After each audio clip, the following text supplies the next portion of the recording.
소독약 냄새가 코를 찔렀다. 지영은 희미한 형광등 불빛 아래 앙상하게 마른 남편 현우의 손을 잡고 있었다.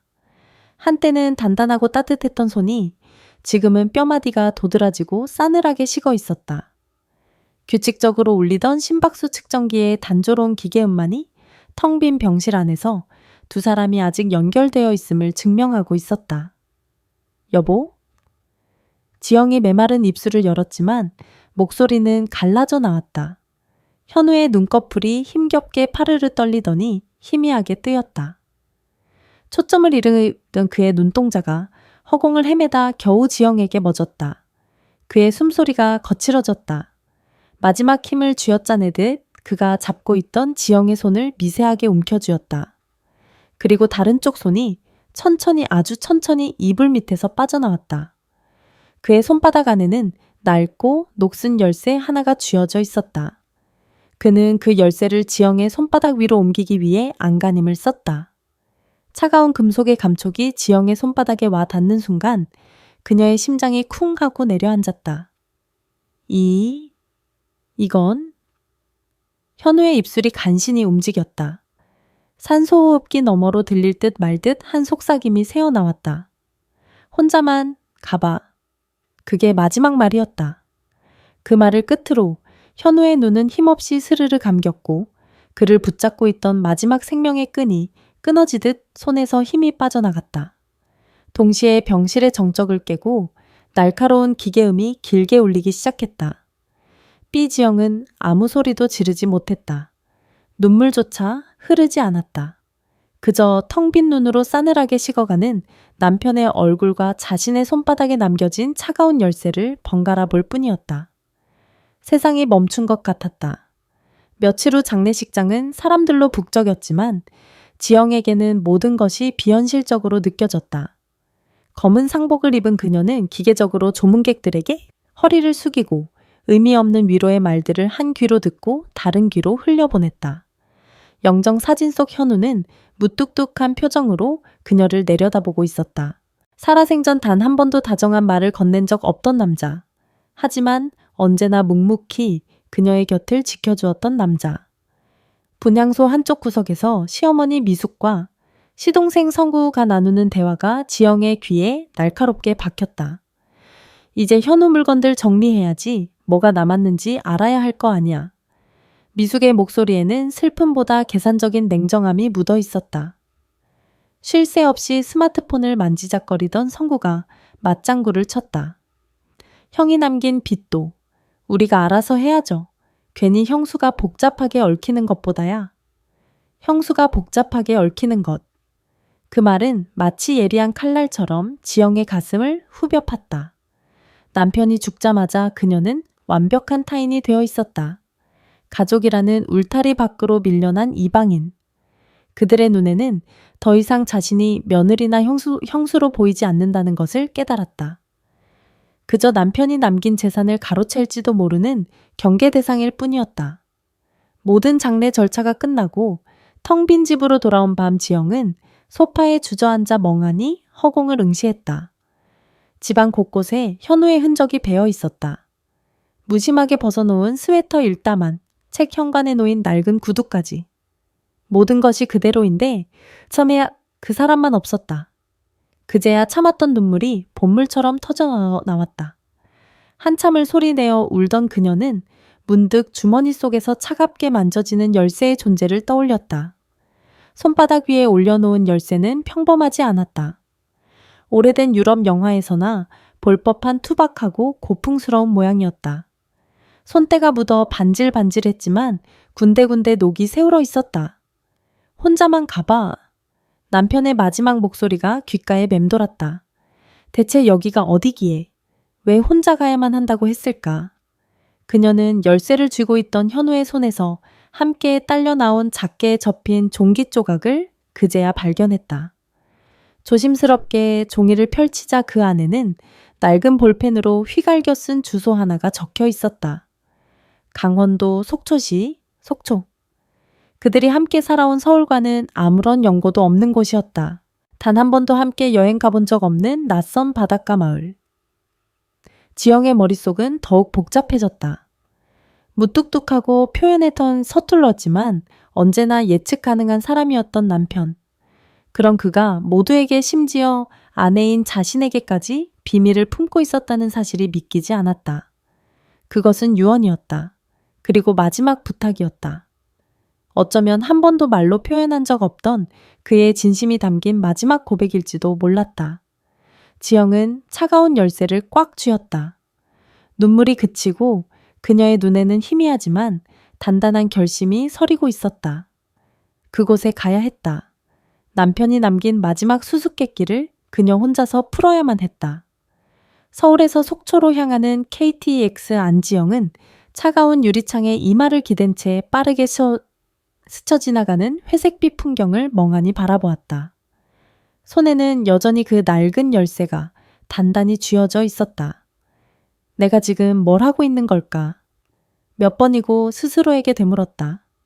어쩌면 이건 남편이 남긴 의미 없는 물건일지도 모른다. 혹은 내가 모르는 그의 또 다른 삶의 흔적일지도.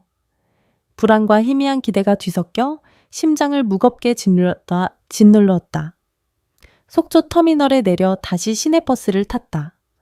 버스는 낯선 도시의 골목을 한참이나 달리더니 이내 한적한 해안도로로 접어들었다. 창밖으로 펼쳐진 겨울바다는 짙은 회색빛이었다. 부서지는 파도 소리만이 텅 빈 거리를 채웠고 칼날 같은 바닷바람이 버스 창문을 세차게 때렸다. 종이에 적힌 주소는 그 해안도로의 가장 끝자락, 인적이 거의 닿지 않는 외딴 곳을 가리키고 있었다. 버스에서 내린 지영은 주소를 확인하며 좁은 골목길로 들어섰다. 소금기를 머금은 바람에 낡고 빛바랜 건물들이 을씨년스럽게 서 있었다. 그리고 마침내 골목의 막다른 곳에서 그녀는 멈춰섰다. 바다도에 낡고 빛바랜 나무 간판이 위태롭게 달려 있었다. 간판의 글씨는 거의 지워져 겨우 알아볼 수 있을 정도였다. 거미줄이 쳐진 창문 군데군데 페인트가 벗겨진 벽, 소금기 섞인 바람에 사가버린 낡은 나무문. 누가 봐도 오랫동안 버려진 창고의 모습이었다. 지영의 가슴이 철렁 내려앉았다. 결국 아무것도 아니었나. 실망감이 파도처럼 밀려왔다. 그래도 돌아서기 전에 확인이라도 해야 했다. 그녀는 떨리는 손으로 열쇠를 꺼내 녹슨 자물쇠에 꽂았다. 끼익 하는 날카로운 소리와 함께 먼지가 풀썩 날렸다. 심호흡을 한 번 하고 삐걱거리는 문을 힘껏 밀었다. 철컥. 문이 열리는 순간 지영은 숨을 멈췄다. 안에서 흘러나온 것은 눅눅한 곰팡이 냄새가 아니었다.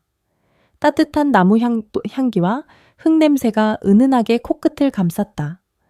버려진 창고라고는 믿을 수 없는 풍경이 눈앞에 펼쳐져 있었다. 창고 내부는 완벽하게 개조되어 있었다. 한쪽 벽에는 최신식 전기, 가마가 설치되어 있었고 그 옆으로는 매끄러운 표면의 물레가 햇살을 받아 반짝였다. 반대편 벽에는 바닥부터 천장까지 닿는 거대한 원목 선반들이 짜여 있었다. 투박하지만 단단해 보이는 분명 현우의 손길이 느껴지는 선반들이었다. 선반 위에는 아직 사용하지 않은 깨끗한 점토와 유약들이 종류별로 가지런히 정리되어 있었다. 바닥은 차가운 시멘트 대신 온기가 느껴지는 원목 마루가 깔려 있었고 천장에서는 은은한 노란빛의 레일 조명이 공간 전체를 따뜻하게 비추고 있었다. 마치 누군가 어제까지도 이곳에서 작업을 했던 것처럼 모든 것이 완벽하고 정갈했다. 지영은 홀린 듯 안으로 들어섰다. 발걸음을 옮길 때마다 삐걱이는 마루 소리가 고요한 공간을 울렸다. 그리고 작업대 옆 벽면에 걸린 액자 하나를 발견하고는 그 자리에 얼어붙고 말았다. 액자 속에는 10년은 좋기 더 젊은 시절의 자신이 있었다. 흙투성이가 된 채 물레 앞에 앉아 세상 가장 행복한 미소를 짓고 있는 모습. 결혼 전 그녀가 도예가를 꿈꾸며 밤낮으로 흙을 만지던 시절의 사진이었다. 교통사고로 손을 다치고 아이를 가질 수 없게 된 이후 스스로 봉인해버렸던 아픈 꿈의 조각이었다. 그 사진을 보는 순간 다리에 힘이 풀렸다. 지영은 그 자리에 주저앉고 말았다. 이게 대체 목소리가 터져나와 나오지 않았다. 그저 끄끄거리는 흐느낌만이 새어나왔다. 참아왔던 모든 것이 한꺼번에 무너져 내렸다. 남편의 장례식에서도 흘리지 않았던 눈물이 본물처럼 터져나왔다. 이곳은 현우가 그녀를 위해 만든 공간이었다. 그녀가 잃어버린 꿈을 다시 꿀 수 있도록 그가 온 마음을 다해 준비한 마지막 선물이었다. 말 한마디 없이 야근이라며 늦게 들어오던 밤들 피곤에 절어 잠들던 그의 얼굴 이유 없이 사라졌던 그의 낡은 공구, 가방. 모든 퍼즐 조각이 그제야 맞춰졌다. 왜 말 한마디 안 해냈어? 바보같이. 원망 섞인 흐느낌은 이내 고마움과 미안함으로 바뀌었다. 무뚝뚝한 그의 사랑 방식을 왜 이제야 알았을까? 살아있을 때 따뜻한 말 한마디 더 해주지 못했던 순간들이 후회로 밀려왔다. 지영은 엎드려 한참을 그렇게 울었다. 그의 손길이 닿은 모든 것을 끌어안듯 차가운 마룻바닥을 어루만지며 울었다. 그때였다. 고요한 공간을 깨고 날카로운 벨소리가 그녀의 주머니에서 울려 퍼졌다. 정신을 차리고 휴대폰을 꺼내든 지영의 눈이 커졌다. 화면에 떠있는 두 글자. 시어머니. 그녀는 울음 섞인 숨을 삼키며 조심스럽게 통화 버튼을 눌렀다. 여보세요. 수화기 너머로 들려온 것은 얼음장처럼 차가운 미숙의 목소리였다. 너 지금 어디냐? 너 지금 어디냐? 날카롭게 파고드는 시어머니. 미숙의 목소리에 지영은 순간 심장이 멎는 듯했다. 울음으로 잠긴 목을 가다듬으며 본능적으로 거짓말을 했다. 집이에요, 어머니. 집. 수화기 너머로 비웃음 섞인 콧소리가 들려왔다. 거짓말하지 마라. 너 지금 속초에 있는 거 다 안다. 그 낡아 빠진 창고 같은 데 간 거지? 지영의 온몸이 얼어붙었다. 어떻게 알았을까? 남편의 마지막 유언처럼 아무에게도 말하지 않았는데. 불안한 침묵이 흐르는 동안 수화기 너머에서 미숙의 목소리에 이어 다른 목소리가 끼어들었다. 시동생 성우였다. 형수, 솔직히 말해요. 거기서 뭐 하는 거예요? 제가 다 봤어요. 아침부터 짐 싸서 속초 가는 거. 성우가 자신을 미행했다는 사실에 지영은 배신감으로 피가 차게 식는 것을 느꼈다. 그들은 처음부터 자신을 믿지 않았고 잠재적인 도둑으로 취급하고 있었던 것이다. 어머니 성우 씨? 이건 그런 게 아니에요. 현우 씨가? 현우 하지 마. 미숙이 날카롭게 말을 잘랐다. 죽은 애 이름 팔아서 뭘 하려는 수작이야. 그놈이 우리 집 돈 가져다가 거기다 몰래 재산 숨겨놓은 거 아니냐고 묻잖니. 내 재산이라니요? 그게 무슨 말씀이세요? 모르는 척하지 마. 성우 사업 자금으로 쓰려고 했던 돈. 내 남편이 마지막에 싹 다 가져갔어. 그 돈으로 거기서 뭘 꾸민 건지 당장 불어. 미숙의 목소리는 분노와 탐욕으로 이글거렸다. 지영은 그제야 그들이 왜 이렇게까지 자신을 몰아붙이는지 어렴풋이 짐작할 수 있었다. 하지만 남편이 가족의 돈을 가져갔다는 이야기는 금시초문이었다. 어머니 전 정말 아무것도 몰라요. 현우 씨가 남긴 열쇠 하나 들고 왔을 뿐이에요. 시끄럽고 당장 주소 보내. 우리가 그리로 갈 테니까. 네가 뭔가를 숨기기 전에 두 눈으로 똑똑히 확인해야겠어. 일방적인 통보는 그대로 전화가 끊겼다. 뚝 하는 신호음이 지영의 귓가를 윙윙 울렸다. 휴대폰을 든 손이 부들부들 떨렸다. 현우가 남긴 따뜻한 공간은 순식간에 의심과 탐욕이 뒤엉킨 전쟁터가 되어버렸다. 그는 왜 혼자 가라고 했을까? 어쩌면 이런 상황을 예견했던 걸까? 혼란스러운 머릿속으로 남편의 유언이 다시 떠올랐다. 혼자만 가봐. 그건 이곳을 지키라는 뜻이었을까? 지영은 눈물을 닦고 자리에서 일어났다. 이대로 무너질 수는 없었다. 이곳은 현우가 자신에게 남긴 마지막 진심이었다. 누구에게도 특히 저들에게 짓밟히게 둘 수는 없었다.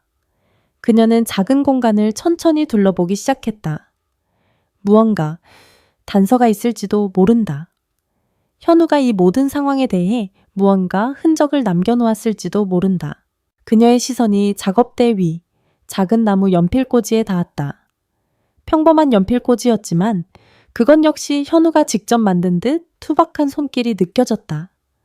무심코 연필꽂이를 들어 올리자 그 아래에 깔려있던 낡은 메모지 한 장이 눈에 들어왔다. 조심스럽게 메모지를 펼친 지영의 눈이 커졌다. 그것은 현우의 필체였다. 지영아, 미안하다. 네가 사고를 당했을 때 내가 더 좋은 남편이었다면 네 손을 네 꿈을 지켜줄 수 있었을지도 모르는데 그러지 못해서 평생 미안했다. 짧은 몇 문장이었지만 그 안에는 현우가 평생 입 밖으로 꺼내지 못했던 깊은 후회와 사랑이 담겨 있었다. 무뚝뚝한 그가 이런 글을 썼다는 사실만으로도 지영의 가슴은 미어졌다. 그는 알고 있었던 것이다. 그녀가 겉으로는 괜찮애는 척했지만 망가진 손과 잃어버린 꿈 때문에 얼마나 아파했는지를. 편지를 끌어안고 다시 눈물을 쏟아내려던 바로 그 순간이었다. 끼예 이잉 쾅. 밖에서 거친 타이어 마찰음과 함께 차문이 세차게 닫히는 소리가 들렸다. 심장이 철렁 내려앉았다. 그들이 벌써 도착한 것이다. 지영은 재빨리 눈물을 닦고 편지를 주머니 깊숙이 쑤셔 넣었다. 그리고 굳게 닫힌 창고문을 노려보았다. 두려움에 심장이 미친 듯이 뛰었지만 이상하게도 도망치고 싶다는 생각은 들지 않았다. 오히려 가슴 한구석에서 차가운 분노와 함께 알 수 없는 용기가 솟아올랐다. 쾅쾅쾅. 문 열어. 이지영 문 안 열어. 성우의 고함과 함께 문을 거세게 두드리는 소리가 고요한 공방을 뒤흔들었다. 그 소리는 마치 현우가 남긴 평화로운 안식처를 파괴하려는 야만적인 침략자의 발소리처럼 들렸다. 지영은 입술을 깨물었다. 이제 더 이상 물러설 곳이 없었다.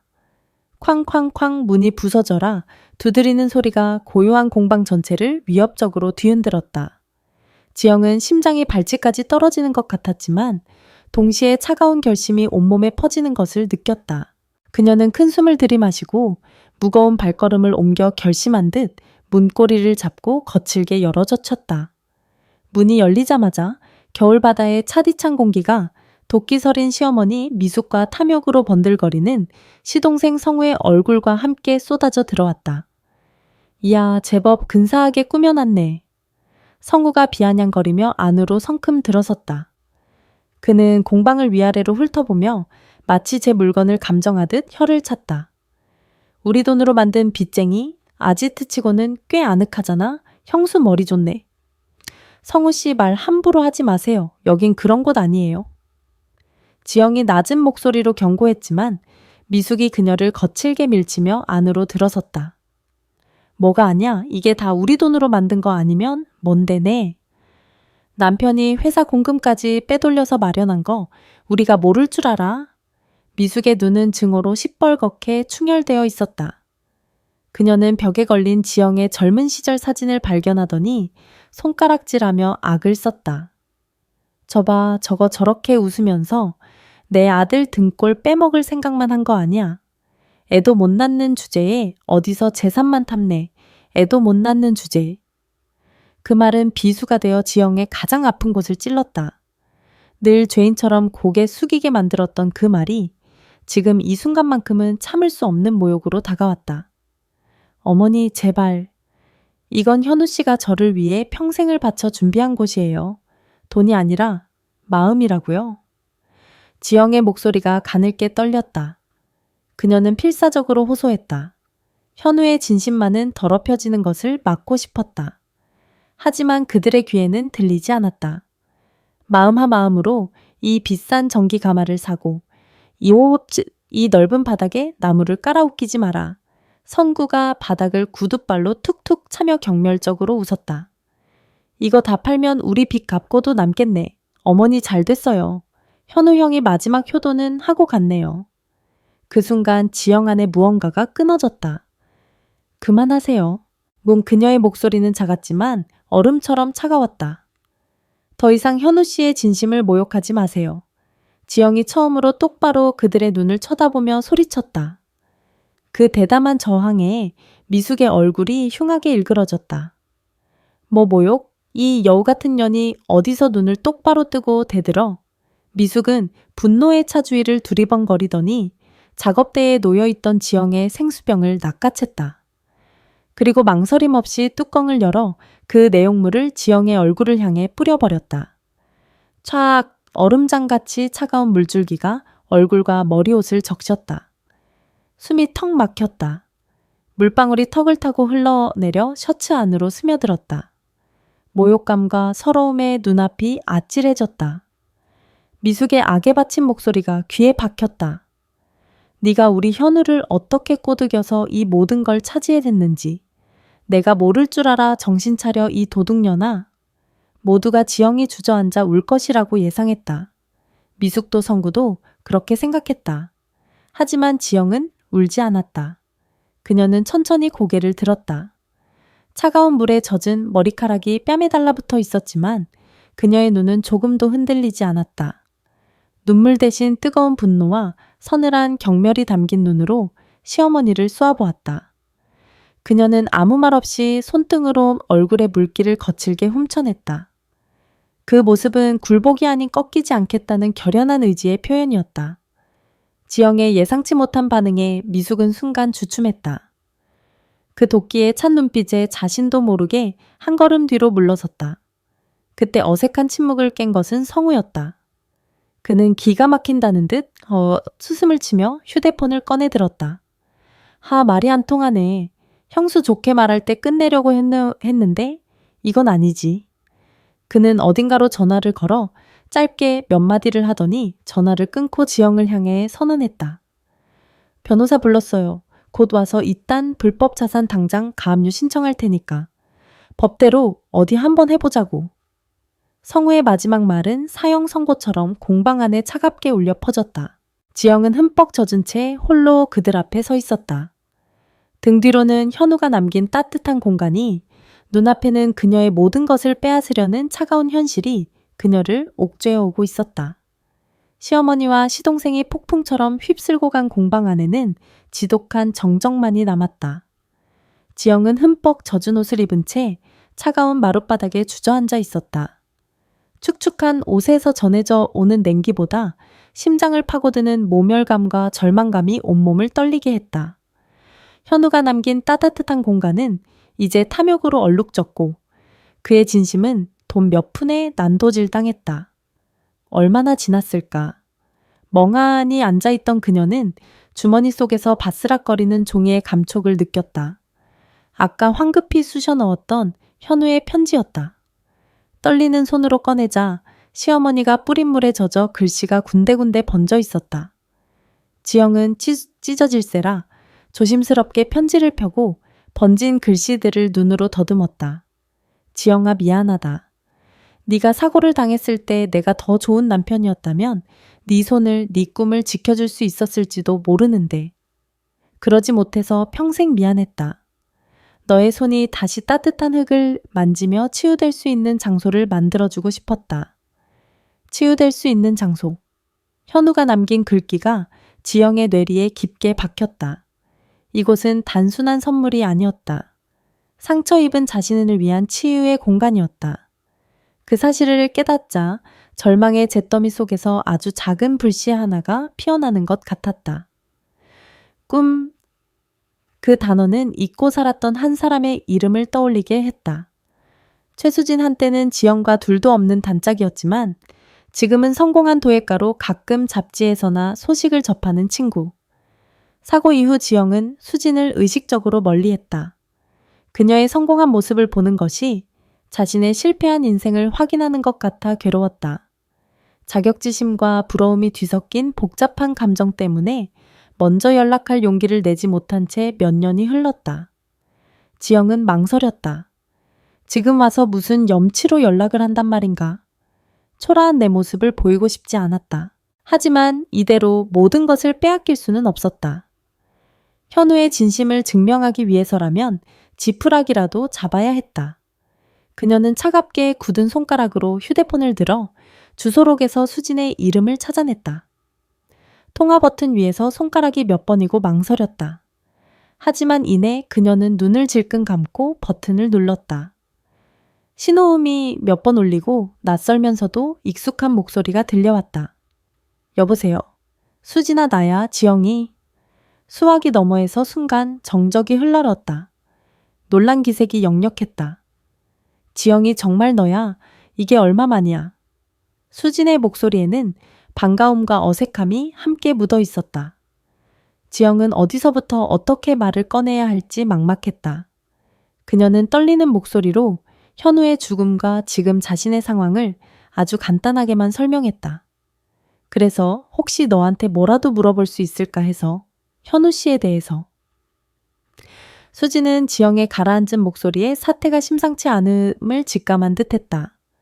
그녀는 잠시 침묵하더니 낮은 목소리로 단호하게 말했다. 만나자 지영아. 마침 나도 너한테 꼭 해야 할 말이 있었어. 할 말? 응. 현우 씨에 대해서 너한테 꼭 해줘야 할 말이 있어. 수진의 의미심장한 말에 지영의 심장이 다시 뛰기 시작했다. 희망일까? 아니면 또 다른 절망의 시작일까? 전화를 끄는 지영은 알 수 없는 예감에 휩싸여 다시 공방을 둘러보았다. 혹시 다른 건 없을까? 그녀는 현우가 직접 짰을 법한 작업대를 샅샅이 살피기 시작했다. 서랍을 열어보고 선반 구석구석을 더듬었다. 그리고 작업대 한쪽에 먼지를 뒤집어 쓴 채 놓여있던 낡은 작업 노트를 발견했다. 현우가 목공일을 할 때 쓰던 노트였다. 무심코 노트를 펼친 그녀의 손이 어느 한 페이지에서 멈췄다. 그 페이지는 온통 가마에 대한 설계도와 메모들로 가득했다. 단열재의 종류, 최적의 열선 배치 온도, 제어 시스템에 대한 비교 분석까지. 전문가처럼 꼼꼼하게 정리된 내용들이었다. 그리고 페이지의 맨 아래 현우의 글씨로 이렇게 적혀 있었다. 지영이의 손이 다시 흙을 만질 수만 있다면 세상에서 가장 따뜻한 가마를 만들어주고 싶다. 그 글을 보는 순간 지영은 더 이상 눈물을 흘리지 않았다. 대신 차가운 분노가 뜨거운 결심으로 변하고 있었다. 이것은 전쟁이었다.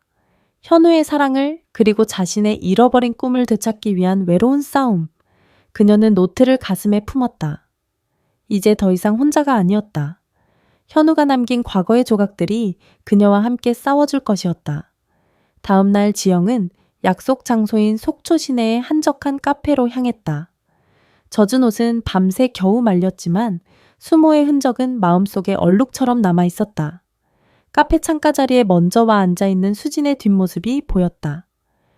몇 년 만에 보는 모습이었지만 여전히 당당하고 세련된 분위기는 그대로였다. 지영은 잠시 문 앞에서 망설이다 심호흡을 하고 안으로 들어섰다. 수진아. 자신의 목소리에 돌아보는 수진의 얼굴에는 놀라움과 안쓰러움이 동시에 스쳤다. 지영가, 많이 힘들었구나. 얼굴이 반쪽이 됐네. 오랜만에 재회는 어색한 안부 인사로 시작되었다. 서로의 안부를 묻는 동안에도 둘 사이에는 보이지 않는 벽이 느껴졌다. 한때는 세상 모든 비밀을 공유하던 사이였지만 지나간 시간의 무게는 생각보다 무거웠다. 따뜻한 커피가 나오고 어색한 침묵이 잠시 흘렀다. 먼저 침묵을 깬 것은 수진이었다. 현우 씨, 정말 안타깝게 됐어. 좋은 사람이었는데. 수진의 위로에 지영은 그저 희미하게 고개를 끄덕였다. 그녀는 주머니 속에서 현우의 작업 노트를 꺼내 테이블 위에 올려놓았다. 수진아, 혹시 현우 씨가 도예나 가마에 대해 너한테 물어본 적 없어?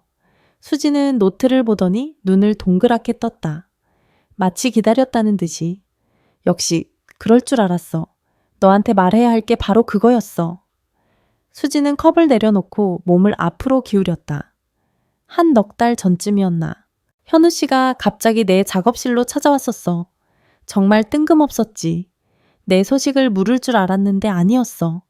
그는 내내 가마에 대해서만 묻더군. 지영은 숨을 죽이고 수진의 이야기에 귀를 기울였다.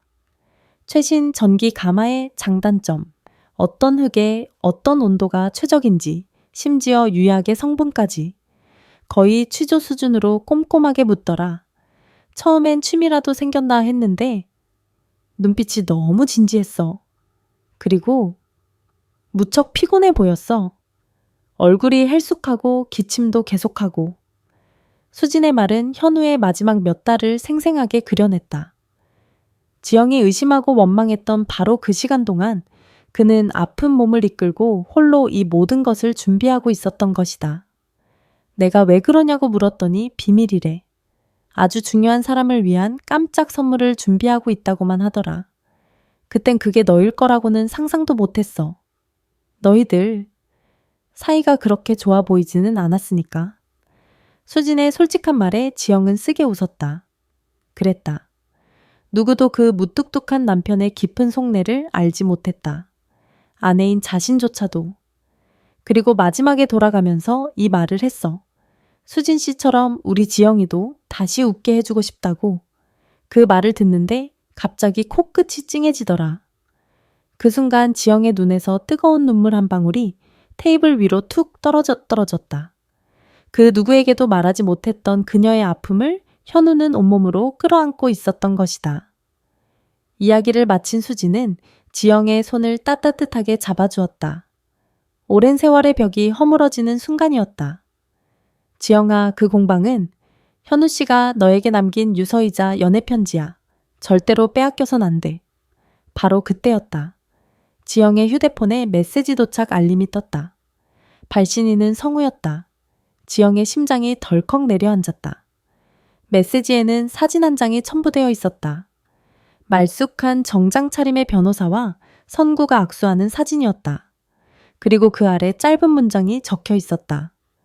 내일 오전 10시 법원에서 보지. 마지막으로 기회를 줄 때 그 창고 포기해. 안 그러면 형수 이름으로 된 전 재산까지 전부 가압류 신청 들어갈 테니까 협박이었다. 명백하고 잔인한 최후 통첩. 지영의 손이 차갑게 식어갔다. 희망이 보이는가 싶으면 더 큰 절망이 목을 조여왔다. 그녀의 흔들리는 눈빛을 본 수진이 걱정스럽게 물었다. 왜 그래, 무슨 일이야? 지영은 말없이 휴대폰 화면을 수진에게 보여주었다. 화면을 본 수진의 얼굴이 굳어졌다. 그녀는 잠시 무언가 골똘히 생각하더니 결심한 듯 입을 열었다. 지영가, 나 혹시 도움이 될지 모르겠는데 현우 씨가 나한테 부탁했던 게 하나 더 있어. 부탁. 응, 자기가 참고했던 자료들이라면서 도예 관련 서적과 잡지 몇 권을 나한테 맡겼어. 언젠가 네가 다시 흙을 만지고 싶어 할 때 그때 전해달라고. 그 안에 뭔가 단서가 될 만한 게 있을지도 몰라. 수진의 눈이 단호하게 빛났다. 싸워야지 지영아. 이제 너 혼자가 아니잖아. 내가 도울게. 그 사람이 남긴 사랑 우리가 함께 지켜내자. 수진의 따뜻하고 강한 말에 지영은 고개를 들었다. 협박 메시지가 가져왔던 공포는 어느새 사라지고 그 자리에는 다시 한번 싸워보겠다는 결연한 의지가 차올랐다. 그래, 이것은 더 이상 빼앗기지 않기 위한 방어가 아니었다. 현우의 사랑을 그리고 자신의 인생을 되찾기 위한 공격의 시작이었다. 수진과 헤어진 지영은 다시 혼자가 되었다. 하지만 더 이상 외롭지 않았다. 친구의 증언과 현우가 남긴 기록들은 보이지 않는 갑옷이 되어 그녀의 약한 마음을 단단하게 감싸주었다. 공방으로 돌아온 그녀는 현우의 작업 노트를 펼쳐놓고 그가 남긴 흔적들을 하나하나 필사적으로 해독하기 시작했다. 이 싸움에서 이기기 위해서는 그를 그리고 이 공간을 누구보다 완벽하게 알아야만 했다. 그렇게 얼마나 집중하고 있었을까? 공방 밖에서 익숙한 고급 세단의 엔진 소리가 들려왔다. 지영의 온몸에 긴장감이 흘렀다. 그녀가 자리에서 일어나는 순간 밖에서 여러 사람의 발소리가 들려왔고 이내 문을 두드리는 소리가 났다. 지난번의 광적인 소음과는 달랐다. 이번에는 마치 권리라도 있는 사람처럼 거만하고 규칙적인 노크 소리였다. 지영은 문으로 다가가 작은 틈으로 밖을 내다보았다. 예상대로 시어머니 미숙과 시동생 성우가 서 있었다. 그리고 그들 옆에는 딱 봐도 값비싸 보이는 정장을 입은 중년의 남자가 서류 가방을 든 채 무표정하게 서 있었다. 부동산 중개인이었다. 형수 문 열어요. 우리만 온 거 아니니까 예의는 차리죠. 문 너머로 들려오는 성우의 목소리는 지난번보다 한층 더 여유롭고 오만했다. 변호사를 고용했다는 사실이 그에게 더 큰 자신감을 불어넣은 듯 했다. 지영은 문을 열었다. 하지만 활짝 여는 대신 자신의 몸으로 간신히 비집고 들어올 틈만 남겨둔 채 문 앞을 막아섰다. 무슨 일이시죠? 그녀의 차가운 목소리에 성구가 어이없다는 듯 웃었다. 무슨 일이냐니? 정식으로 자산 감정 평가하러 왔습니다. 이 건물과 내부 시설이 얼마나 되는지 알아야 법적으로 재산 분할을 하든 말든 할 거 아닙니까? 그는 옆에 선 중개인을 향해 턱짓을 하며 말했다. 중개인은 이 어색한 가족 분쟁에 끼어든 것이 불편한 듯 애써 지영의 눈을 피하며 헛기침을 했다. 여긴 제 사유지예요. 당신들은 들어올 권리 없어요. 돌아가세요. 지영이 단호하게 말하자 뒤에 서 있던 미숙의 얼굴이 다시 일그러지기 시작했다. 사유지. 이게 어떻게 내 것이야? 내 아들이 피땀 흘려번 돈으로 만든 건데 남편 잡아먹은 년이 이제는 남은 재산까지 다 삼키려고 해. 어머니. 지영이 날카롭게 소리쳤다. 더는 참을 수 없었다. 아무리 그래도 돌아가신 분한테 그렇게 말씀하시면 안 되죠? 뭐 인연이 이제 날 가르치려 들어 상황이 험악해지자 중개인이 난처려한 표정으로 성우의 팔을 살짝 잡아 끌었다. 저 소유주분께서 동의하지 않으시면 저희가 강제로 들어갈 수는 없습니다. 다음에 다시 오는 게 중개인의 말에 조급해진 성구가 이성을 잃었다. 그는 비켜라고 소리치며 지영의 어깨를 거칠게 밀치고 안으로 비집고 들어오려 했다. 악! 지영은 밀려나면서도 필사적으로 문을 닫으려 버텼다. 문 하나를 사이에 두고 힘겨운 몸싸움이 시작되었다. 성우는 밖에서 문을 밀고 지영은 안에서 온몸으로 문을 막았다. 삐걱거리는 문 소리와 두 사람의 거친 숨소리가 공방 안에 울려 퍼졌다. 이거 안 놔 좋게 말할 때 비키라고 했지. 선구가 악을 쓰며 문을 밀어붙이자 지영의 다리가 점점 뒤로 밀려났다. 그 모습을 지켜보던 미숙의 눈에 광기가 번뜩였다. 그녀의 시선이 공방 입구에 놓여있던 아직 포장을 뜯지 않은 뽀얀 점토 포대에 꽂혔다. 다음 순간 미숙은 짐승 같은 소리를 내며 20kg짜리 점토 포대를 두 손으로 번쩍 들어 올렸다. 그리고는 문틈 사이로 보이는 지영을 향해 그것을 온 힘을 다해 던져버렸다. 이 더러운 것, 퍽 둔탁한 소리와 함께 점토 포대가 지영의 가슴팍을 정통으로 가격했다. 엄청난 충격에 지영은 비명도 지르지 못한 채 뒤로 나자빠졌다. 포대가 터지면서 차갑고 끈적끈적한 회색 점토 덩어리가 그녀의 머리와 얼굴 온몸을 뒤덮었다. 순간 공방 안에 정적이 흘렀다. 성구도 심지어 중개인도 눈앞의 광경에 말을 잃었다. 차가운 점토가 옷 속으로 스며들었다. 굴욕감과 고통의 눈물이 핑 돌았지만 지영은 울지 않았다. 그녀는 바닥에 엎드린 채 회색 흙 범벅이 된 얼굴을 천천히 들어 올렸다. 그녀의 눈에서는 더 이상 슬픔이나 두려움은 찾아볼 수 없었다. 오직 활활 타오르는 분노와 경멸만이 남아 있었다. 미숙은 그런 지영의 눈빛을 보며 조롱하듯 소리쳤다. 꼴 좋네 너나 그 흙덩이나 똑같이 더러워. 바로 그 말에 지영은 자신도 몰랐던 힘으로 바닥을 짚고 벌떡 일어섰다. 그녀는 아무 말도 하지 않았다. 그저 이글거리는 눈으로 문 밖에 세 사람을 쏘아볼 뿐이었다. 그 살기등등한 기세에 미숙과 성구는 저도 모르게 뒷걸음질 쳤다. 지영은 온 힘을 다해 무거운 나무 문을 닫아버렸다. 쾅! 문이 닫히기 직전 그녀의 입에서 증오로 가득 찬 목소리가 터져 나왔다.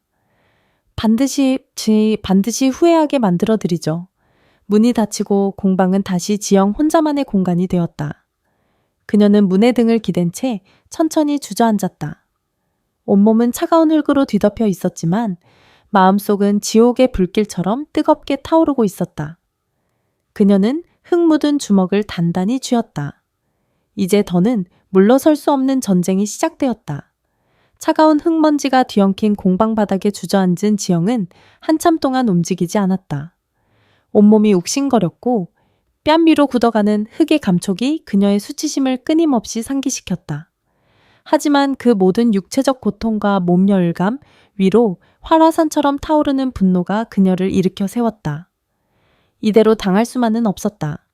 그녀는 수도가로 가 차가운 물에 거칠게 얼굴을 씻어냈다. 거울 속에는 흙투성이가 된 채 눈만 시뻘겋게 빛나는 낯선 여자가 서 있었다. 그 눈빛은 더 이상 슬픔에 젖어 있지 않았다. 반드시 이겨야 한다는 도끼만이 서려 있었다. 뭔가 있을 거야. 현우 씨는 이렇게 허술하게 모든 걸 남겨둘 사람이 아니야. 지영은 중얼거리며 다시 공방을 샅샅이 뒤지기 시작했다. 이번에는 그저 눈으로 훑는 것이 아니었다.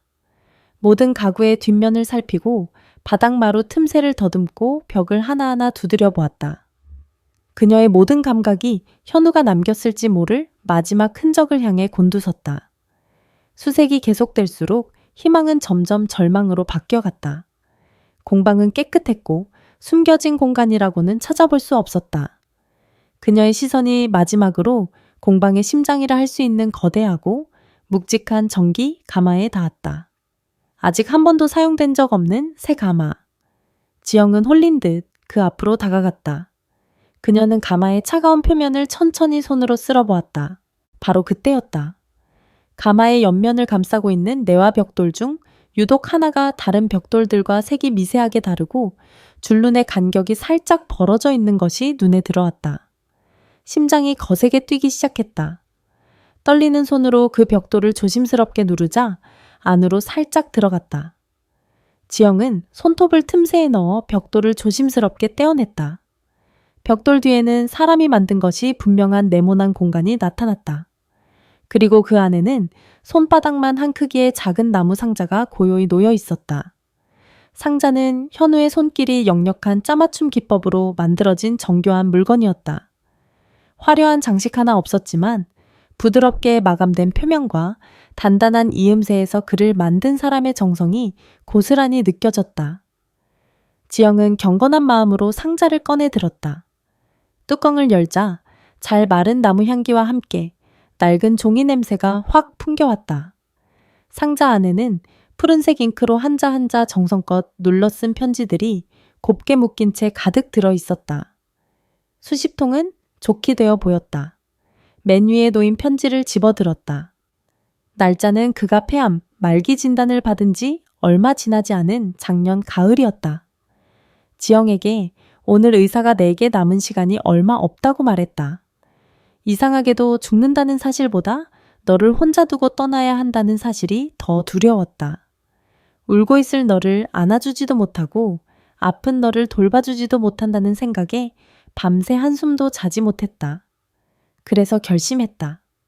내가 너에게 해줄 수 있는 마지막 일, 너의 시간을, 너의 꿈을 되돌려줄 수 있는 공간을 선물하기로. 지영의 손이 부들부들 떨렸다. 다음 편지를 펼쳤다. 지영에게 오늘 드디어 속초에 마음에 드는 창고를 계약했다. 바다가 보이는 곳. 네가 예전에 바다가 보이는 작업실을 갖고 싶다고 무심코 말했던 것을 기억한다. 그때는 무심한 척했지만 나는 너의 모든 말을 마음속에 담아두고 있었다.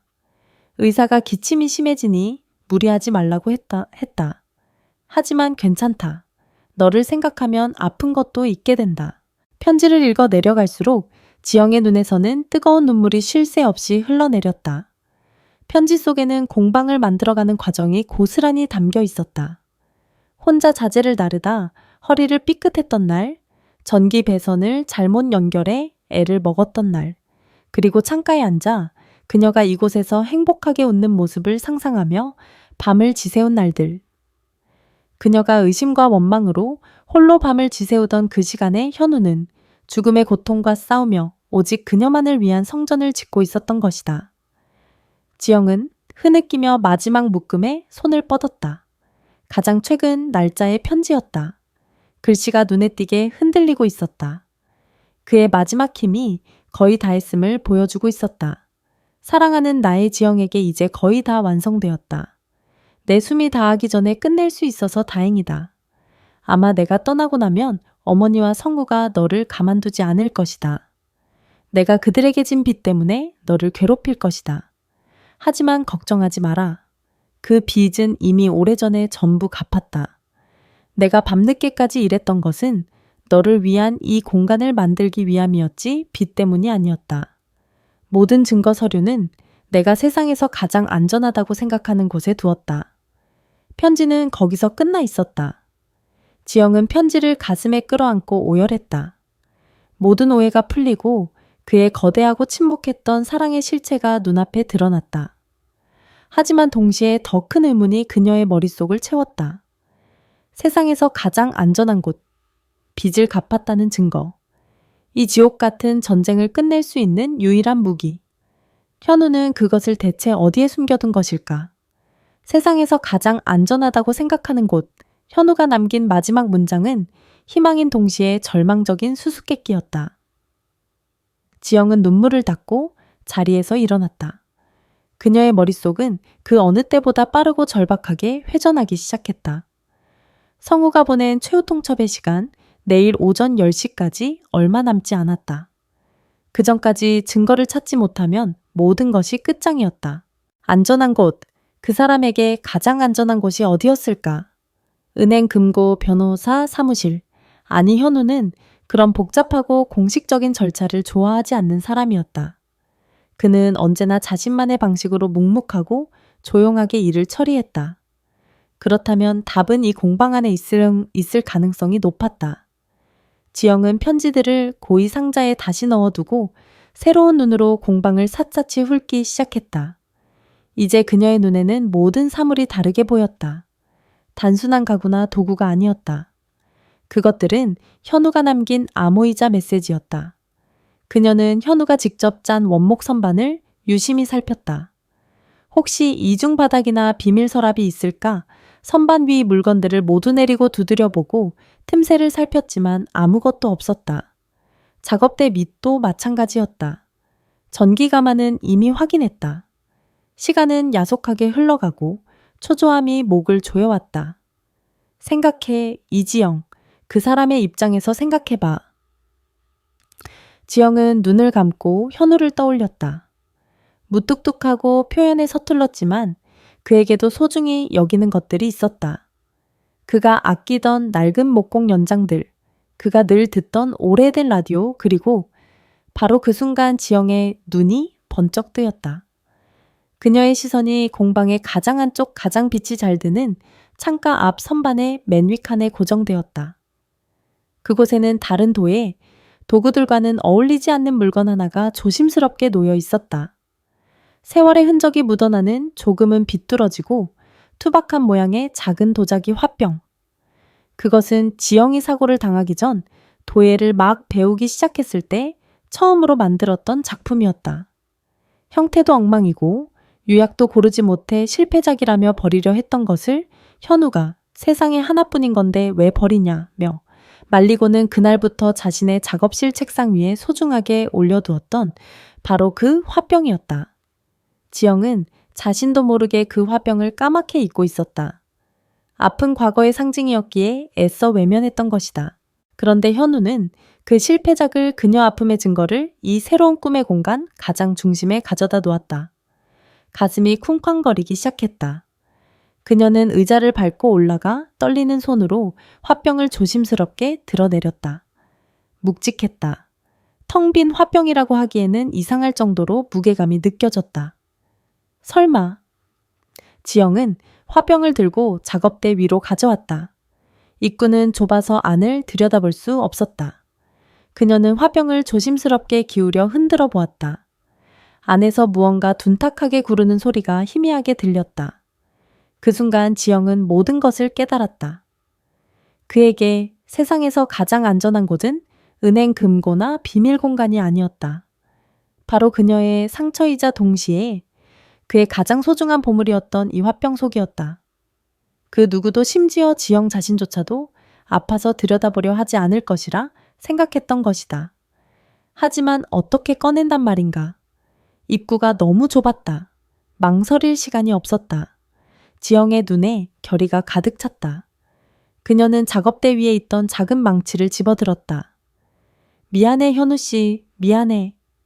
그녀는 눈을 질끈 감고 자신의 과거이자 그의 보물이었던 화병을 향해 망치를 내리쳤다. 쨍그랑 맑지만 서글픈 파열음과 함께 화병은 수십 개의 조각으로 산산이 부서졌다. 그리고 그 파편들 사이로 두꺼운 방수 비닐로 여러 겹 꼼꼼하게 쌓인 서류 뭉치 하나가 모습을 드러냈다. 지영은 떨리는 손으로 그것을 집어들었다. 비닐을 뜯어내자 안에서는 은행의 직인이 선명하게 찍힌 계좌 이체 확인증들과 공증된 서류, 그리고 마지막 편지 한 통이 나왔다. 그녀는 마침내 현우가 남긴 마지막 무기를 손에 넣었다. 이제 반격의 시간이었다. 다음 날 오전 9시 50분, 공방의 문이 열리고 선구가 승리감에 도취된 얼굴로 먼저 들어섰다. 그의 뒤를 이어 시어머니 미숙과 어제와는 다른 더 연륜 있어 보이는 변호사가 딱딱한 표정으로 뒤따랐다. 그들의 뒤에는 법원 집행관 2명이 무표정하게 서 있었다. 모든 것을 끝내기 위한 완벽한 진용이었다. 형수 아직도 여기 있었네. 헛된 희망이라도 품고 있었나 봐. 성구가 조롱 섞인 말투로 공방을 둘러보며 말했다. 그의 눈에는 지영이 곧 무릎 꿇고 애원할 것이라는 기대감이 가득했다. 미숙은 아무 말 없이 팔짱을 낀 채 경멸이 가득한 눈으로 지영을 쏘아볼 뿐이었다. 마치 더러운 벌레를 보는 듯한 눈빛이었다. 하지만 오늘의 지영은 어제와 달랐다. 그녀는 초조하거나 두려워하는 기색 없이 텅 빈 작업대 앞에 고요히 서 있었다. 밤새 한숨도 자지 못해 눈은 퀭했지만 그 눈빛은 그 어느 때보다 차분하고 단단했다. 그 고요함이 오히려 성구와 미숙을 불안하게 만들었다. 10시 정각입니다. 변호사가 손목시계를 확인하며 냉정하게 말했다. 지금부터 이 건물 내 모든 자산에 대한 가압류 절차를 시작하겠습니다. 집행관님들 저쪽 가마부터 차 앞 딱지를 변호사가 손가락으로 전기 가마를 가리키는 순간 지영이 입을 열었다. 잠깐만요. 그녀의 목소리는 크지 않았지만 공방 안의 모든 사람들의 시선을 집중시키기에 충분한 무게를 담고 있었다. 그럴 필요 없을 겁니다.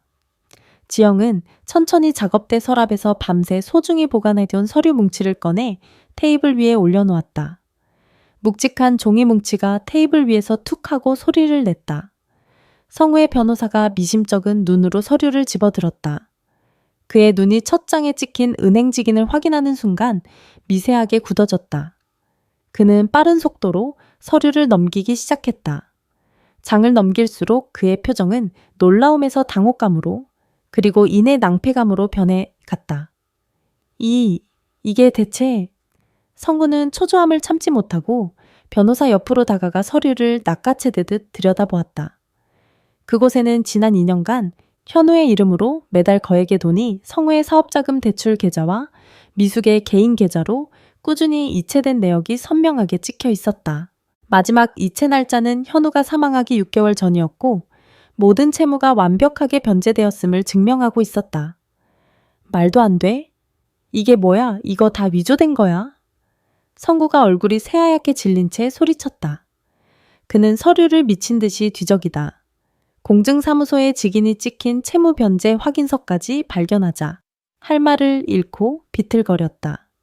미숙도 아들의 어깨 너머로 서류를 들여다보고는 믿을 수 없다는 듯 눈을 비볐다. 현우가 이걸 다 갚았다고 말도 안 돼? 그럼 우리한테 말도 안 하고.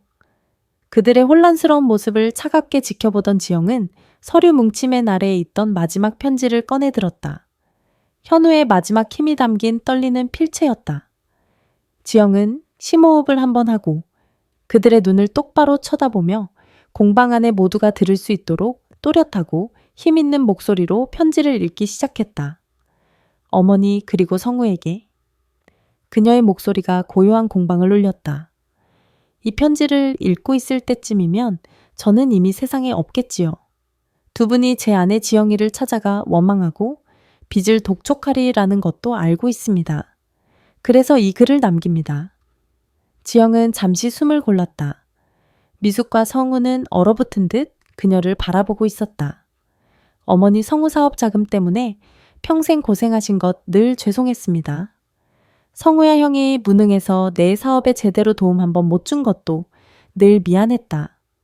그래서 너희 몰래 밤낮으로 일해서 그 빚 내가 모두 갚았다. 이 돈은 내가 너희에게 주는 마지막 선물이자 나의 속죄다. 지영의 목소리가 미세하게 떨려왔지만 그녀는 멈추지 않고 마지막 문장을 향해 나아갔다. 그러니 부디 이 사실을 너희의 마지막 자존심으로 삼고 더는 지영이를 괴롭히지 말아다오. 저 아이는 내가 평생을 바쳐 사랑한 유일한 사람이다. 이 공간은 그 아이에게 주는 나의 마지막 세상이다. 제발 내 아내를 그냥 내버려 두어라. 이것이 나의 마지막 부탁이다. 얘 편지의 마지막 구절이 끝나는 순간 공방 안에는 무거운 침묵이 내려 앉았다. 죽은 자가 남긴 진실의 무게 앞에 살아있는 자들의 탐욕은 초라하게 부서져 내렸다. 성우는 하는 의미 없는 소리만 내뱉으며 뒷걸음질 쳤다. 변호사와 집행관들은 어찌할 바를 모르고 서로의 눈치만 살폈다. 그리고 마침내 강철 같았던 시어머니 미숙의 몸이 무너져 내렸다. 털썩. 그녀는 그 자리에 무릎을 꿇었다. 꼿꼿건했던 허리가 활처럼 휘었다. 그녀의 입에서 터져나온 것은 분노의 고함이 아니었다. 짐승의 울음소리 같은 처절한 통곡이었다. 흐흑, 현우야, 내 아들아. 그것은 재산을 놓친 것에 대한 울음이 아니었다. 아들의 마지막 진심을, 그의 마지막 자존심을 제 손으로 짓밟아버린 어미의 뒤늦은 참회이자 찢어지는 고통의 절규였다. 그 울음소리는 현우가 남긴 따뜻한 공방을 가득 채우며 길고 길었던 전쟁의 끝을 알리고 있었다. 시어머니 미숙의 통곡소리가 잦아들자 공방 안에는 숨막히는 침묵이 내려앉았다. 그 침묵은 모든 소리보다 더 무겁게 살아남은 사람들의 어깨를 짓눌렀다. 가장 먼저 움직인 것은 성우의 변호사와 법원 집행관들이었다. 그들은 더 이상 이곳에 머물 이유가 없다는 것을 깨닫고 지영에게 들릴 듯 말 듯 한 목소리로 실례했습니다. 라고 중얼거리며 조용히 밖으로 나갔다. 그들의 퇴장은 이 추악한 전쟁의 공식적인 종결 선언과도 같았다. 이제 공방 안에는 지영과 무너져 내린 두 모자무지만이 남았다. 성우는 핏기 하나 없는 얼굴로 바닥에 주저앉아 있는 어머니와 그 앞에 망부석처럼 서 있는 지영을 번갈아 보았다. 그의 눈에는 더 이상 오만함이나 탐욕의 그림자는 찾아볼 수 없었다. 오직 자신의 어리석음과 형에 대한 죄책감, 그리고 형수를 향한 깊은 부끄러움만이 가득했다. 그는 지영과 눈을 마주칠 용기가 없어 고개를 푹 숙인 채 중얼거렸다. 죄송합니다. 이 그 한마디를 내뱉고 그는 더 이상 그 자리에 있을 수 없다는 듯 비틀거리며 어머니를 부축해 일으켰다. 미숙은 넋이 나간 사람처럼 아들의 팔에 의지해 힘없이 일어섰다. 그녀는 공방을 나가기 전 마지막으로 지영을 돌아보았다. 그 눈에는 더 이상 증오나 경멸은 없었다. 대신 깊이를 알 수 없는 혼란과 고통, 그리고 희미한 원망이 담겨 있었다. 왜 이 사실을 이제야 알게 했느냐는 죽은 아들을 향한 원망처럼 보이기도 했다. 두 사람이 사라지고 공방의 문이 스르르 닫혔다. 마침내 완벽한 혼자가 된 지영은 그제야 참고 있던 숨을 길게 내쉬었다. 다리에 힘이 풀리면서 그녀는 천천히 그 자리에 주저앉았다. 이겼다. 하지만 승리의 기쁨은 조금도 느껴지지 않았다. 가슴 속에는 거대한 폭풍이 핥히고 지나간 것처럼 공허함과 슬픔만이 가득했다. 그녀는 현우가 짰을 선반의 매끄러운 나무결을 손가락으로 천천히 쓸어보았다. 그의 손길이 그의 천이 느껴지는 듯했다. 보고 있어 현우 씨, 당신이 이겼어. 당신의 사랑이 결국 이겼어. 지영은 텅 빈 공방을 향해 속삭였다. 눈에서는 눈물이 하염없이 흘러내렸다. 그것은 승리의 눈물도 기쁨의 눈물도 아니었다. 홀로 이 모든 고통을 감내했을 남편에 대한 미안함과 그리움이 뒤늦게 터져 나온 것이었다. 그날 오후 내내 지영은 공방을 정리했다. 어질러진 흙을 쓸어 담고 깨진 화병 조각들을 조심스럽게 쓸어 모았다. 그것은 단순히 공간을 정리하는 행위가 아니었다. 자신의 상처 입은 마음을 하나하나 쓸어 담고 현우가 남긴 사랑을 다시 제자리에 놓는 의식과도 같았다. 해가 저물고 공방에 어스름이 내릴 무렵 휴대폰이 짧게 울렸다. 성우에게서 온 문자 메시지였다. 형수님, 죄송합니다. 제가 정말 죽을 죄를 지었습니다. 그 짧은 문장에는 어떤 변명도 꾸밈도 없었다. 지영은 한참 동안 그 메시지를 바라보다 아무 답장도 하지 않고 휴대폰을 내려놓았다. 용서는 아직 그녀에게 너무 먼 이야기였다. 다음 날이었다. 지영이 공방 문을 열고 환기를 시키고 있을 때 문 앞에 누군가 서 있는 것을 발견했다. 시어머니 미숙이었다. 하룻밤 사이에 10년은 더 늙어버린 모습이었다. 꼿꼿했던 허리는 구부정했고 늘 도끼 서려 있던 눈은 텅 비어 있었다. 그녀는 안으로 들어오지도 못한 채 문지방 앞에서 머뭇거리고 있었다. 지영은 아무 말 없이 문을 활짝 열어주었다. 미숙은 죄인처럼 고개를 숙인 채 조심스럽게 안으로 들어섰다. 그녀는 공방을 천천히 둘러보았다. 아들이 남긴 마지막 흔적들을 하나하나 눈에 담으려는 듯이. 그리고는 벽에 걸린 흙투성이인 채 환하게 웃고 있는 지영의 사진 앞에 멈춰섰다. 한참 동안 사진을 바라보던 미숙이 등을 돌린 채 나직하게 입을 열었다. 내 아들이 저렇게 행복하게 웃는 걸 나는 한 번도 본 적이 없었다. 그녀의 목소리는 물에 젖은 솜처럼 무겁고 추측했다. 나는 평생 그 애가 나 때문에 불행하다고만 생각했어.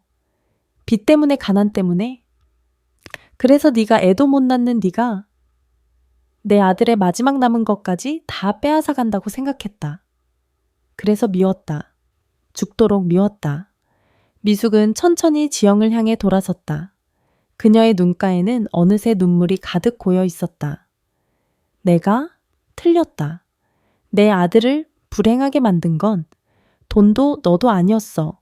바로 나였어. 이 어미의 욕심이었어. 미숙은 떨리는 손을 들어 지영의 뺨을 향해 뻗었다. 지영은 저도 모르게 몸을 움찔했지만 피하지 않았다. 하지만 그 손은 그녀를 때리지 않았다. 대신 아들의 마지막 사랑이었던 며느리의 얼굴을 어루만지려는 듯 허공에서 잠시 머뭇거리다 힘없이 떨어졌다. 그리고 마침내 그녀의 입에서 평생 들을 수 없을 것이라 생각했던 말이 터져 나왔다. 미안하다. 얘야, 정말 미안하다. 그 한마디에 지영의 가슴속에 단단하게 박혀있던 증오의 얼음 덩어리가 서서히 녹아내리기 시작했다. 그녀는 아무 말도 하지 않았다. 그저 시어머니의 무너진 얼굴을 바라보며 함께 눈물을 흘릴 뿐이었다. 그것은 용서의 눈물은 아니었다. 하지만 길고 아팠던 증오와의 작별을 고하는 슬프고도 따뜻한 눈물이었다. 그날 이후 공방에는 더 이상 폭풍이 찾아오지 않았다. 대신 계절이 조용히 흘러갔다. 겨울바다에 매서운 바람이 잦아들고 얼어붙었던 땅 위로 파릇한 새싹이 돋아나는 봄이 왔다. 현우가 떠난 지 어느덧 1년이라는 시간이 흘렀다. 지영의 삶은 공방을 중심으로 천천히 재편되었다. 그녀는 더 이상 과거에 갇혀 슬퍼하거나 미래를 두려워하며 불안해하지 않았다. 현우가 남긴 편지들을 매일 밤 읽고 또 읽으며 그녀는 그의 사랑을 온전히 자신의 일부로 받아들였다. 그리고 마침내 10년 넘게 외면해왔던 물레 앞에 다시 앉을 용기를 냈다. 처음에는 굳어버린 손가락이 마음처럼 움직여주지 않았다. 자꾸만 엇나가고 무너지는 흙덩이를 보며 몇 번이고 포기하고 싶었다. 하지만 그때마다 그녀는 벽에 걸린 자신의 옛 사진을 보았다. 사진 속에서 환하게 웃고 있는 젊은 날의 자신과 그 미소를 되찾아주기 위해 모든 것을 바쳤던 남편을 떠올렸다. 그녀는 무너진 흙을 다시 걸어모아 물레 위에 올렸다. 시간이 흐르면서 그녀의 손은 조금씩 흙의 감촉을 기억해냈다. 비뚤어지고 투박하지만 마침내 그녀의 손으로 빚어낸 첫 그릇이 완성되던 날, 지영은 오랜만에 소리내어 웃었다. 변화는 그녀에게만 찾아온 것이 아니었다. 가끔 미숙이 반찬거리를 싸들고 조용히 공방을 찾아왔다. 그녀는 여전히 말이 없었고 지영과 눈을 마주치는 것을 어색해했다. 하지만 그녀는 말없이 공방 구석에 먼지를 닦거나 지영이 작업하는 모습을 한참 동안 조용히 지켜보다 돌아가곤 했다. 그 무언의 시간 속에서 두 사람의 깨어진 관계는 아주 느리고 조심스럽게 봉합되고 있었다. 성우는 몇 번이고 장문의 사죄 문자를 보내왔다. 그는 형이 남긴 빚을 갚겠다며 작은 가게를 얻어 밤낮으로 일하기 시작했다. 지영은 그에게 현우 씨가 남긴 마지막 선물이니 그걸 발판 삼아 잘 사는 모습을 보여주는 게 진짜 갚는 길이라는 짧은 답장을 보냈다. 그 후로는 가끔씩 안부를 묻는 짧은 연락만이 오갔지만 그 안에는 과거의 증오 대신 어색한 가족애가 희미하게나마 묻어 있었다.